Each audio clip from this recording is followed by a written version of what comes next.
So this is a really great question. Let me use an analogy to explain how radiotherapy works with these different kinds of radiations. Let's assume that this staple remover is a tumor and it's somewhere in my torso.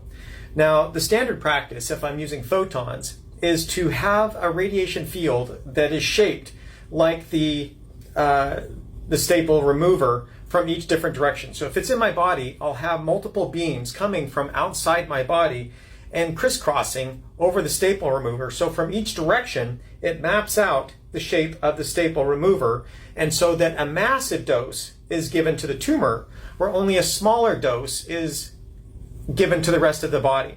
So that the tissue that's around the tumor has a survivable dose, but the tumor is given a lethal dose.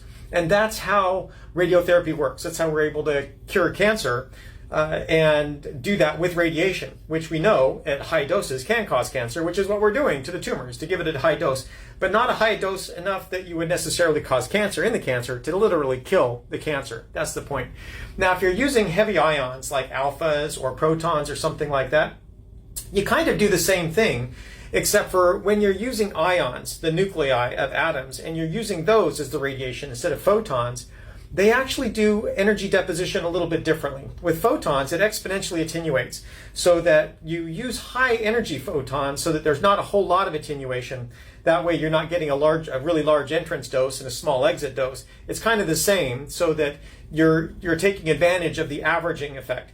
But when it comes to those nuclei, they have what's called a Bragg peak. So at the end of their range, they get a really big spike in energy deposition so that spike is measured so that occurs right at the tumor. So you get a smaller energy deposition until you hit the tumor, and then it gives a big, huge dose.